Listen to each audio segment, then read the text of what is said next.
Baik, Assalamualaikum warahmatullahi wabarakatuh.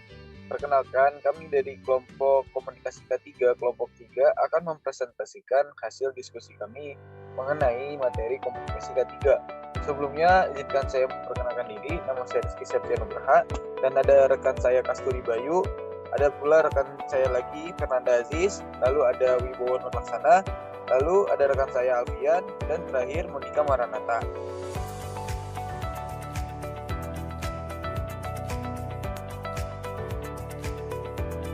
Oke, sebelum itu kita akan mengetahui apa itu komunikasi.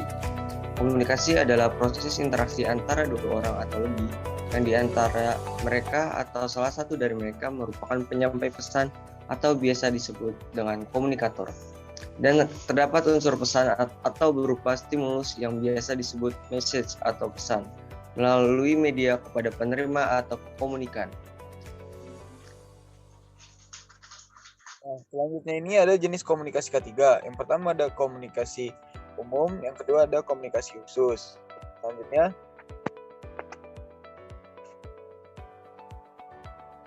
nah di sini ada jenis informasi K3. Nah, jenis informasi K3 yang lainnya juga ada informasi internal. Ini informasi internal ini seperti kebijakan K3, program-program kerja, dan tujuan, dan lain sebagainya. Selanjutnya,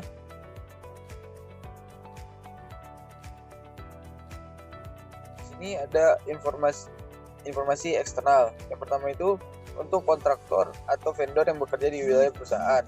Nah, di sini bentuk informasi eksternalnya berupa sistem manajemen K3 kontraktor individual, lalu ada peraturan dan persyaratan komunikasi kontraktor dan lain sebagainya. Selanjutnya untuk tamu, pengunjung, pemasok, dan masyarakat di wilayah perusahaan. Nah, di sini tuh bentuk-bentuknya ada persyaratan K3 untuk tamu, prosedur evakuasi darurat, aturan lalu lintas di tempat bekerja, dan lain sebagainya. Selanjutnya, nah di sini ada media komunikasi K3. Yang pertama itu ada papan informasi atau pengumuman K3, kedua surat menyurat, yang ketiga email dan internet, yang keempat rambu-rambu dan tanda bahaya K3, yang kelima ada bel, alarm, atau lampu bahaya, dan yang terakhir ada media lain yang relevan dan efektif. Selanjutnya,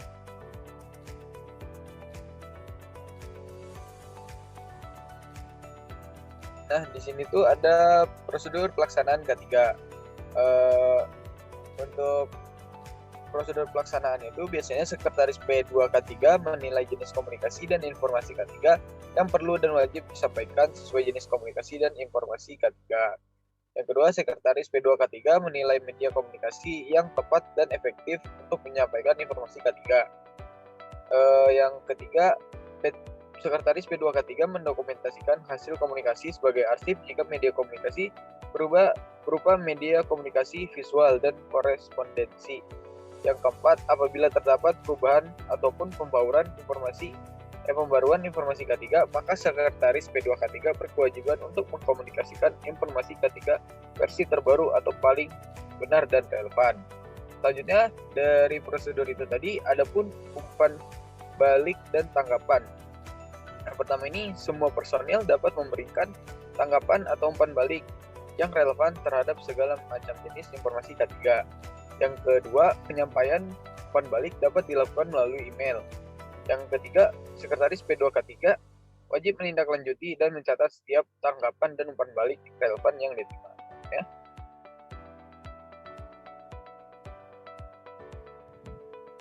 Lalu di sini ada tujuan komunikasi K3.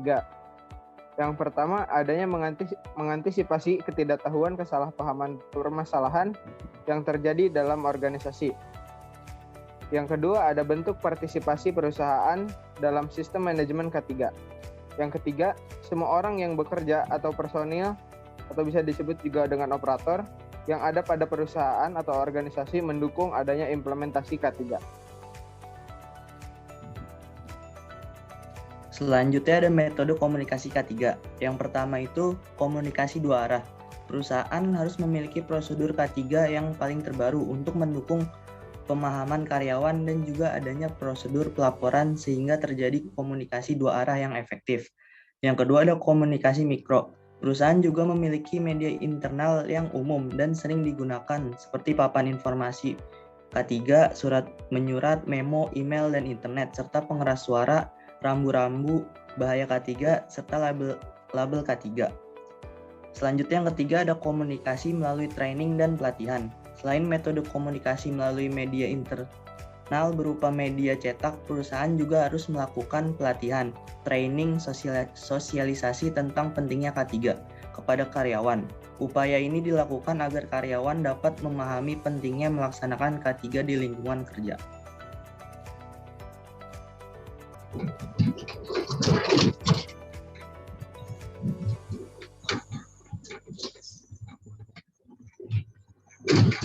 Selanjutnya adalah pengertian evaluasi. Evaluasi adalah latihan untuk memahami secara mendalam dan menginformasikan keputusan untuk menilai program secara efektif.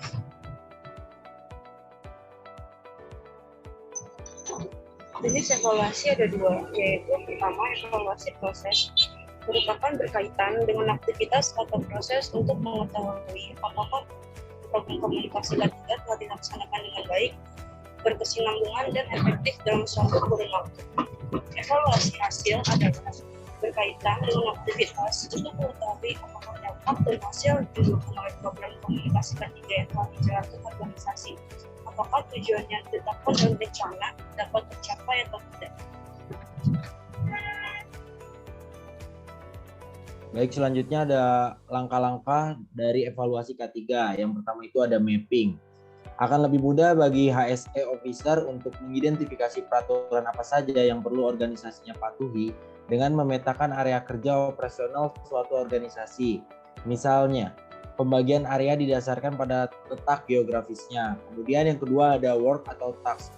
Setelah area kerja didapatkan, HSE Officer dapat memetakan karakteristik pekerjaan operasional di masing-masing area kerja tersebut. Kemudian ada material atau equipment. Pada tiap area kerja, identifikasi material atau bahan apa saja yang digunakan dalam melaksanakan job atau task di masing-masing area tersebut. Tidak hanya material atau bahan, namun juga alat, perangkat maupun mesin yang digunakan untuk melaksanakan pekerjaan. Selanjutnya ada person. Pada masing-masing area kerja juga diidentifikasikan personil apa saja yang bertugas di situ. Hal ini menjadi lebih mudah karena sebelumnya kita sudah mengidentifikasi karakteristik pekerjaan dan bahan yang digunakan di area tersebut.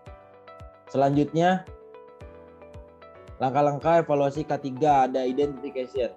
Pada langkah ini kita mengidentifikasi jenis peraturan perundangan negara. Identifikasi peraturan perundangan dapat membuat kita memahami jenis aturan berdasarkan institusi pembuatnya, tingkatan peraturan dan sifat aturan itu sendiri.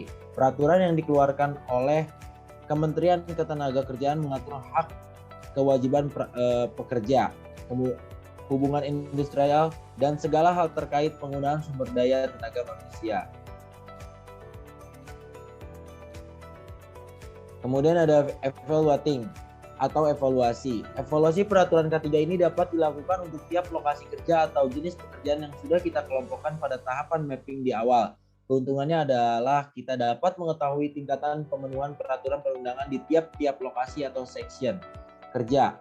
Proses evaluasi ini melibatkan unsur pekerja, manajemen, dan personil di luar HSE untuk mendapatkan informasi seluas-luasnya. Kemudian secara umum, untuk melakukan evaluation of compliance dapat memakan waktu sekitar 3 hingga 6 bulan bergantung dari luas dan kompleksitas area kerja atau jenis pekerjaan yang akan dievaluasi. Hasil akhir dari evaluasi ini dapat memberikan kita gambaran besar capaian yang dihadapi perusahaan antara standar pemenuhan yang diminta dengan fakta penerapan yang sudah berjalan. Perlu keaktifan, rasa ingin tahu yang tinggi, dan ketelitian yang menganalisis persyaratan pasal demi pasal bahkan ayat dari tiap peraturan perundangan.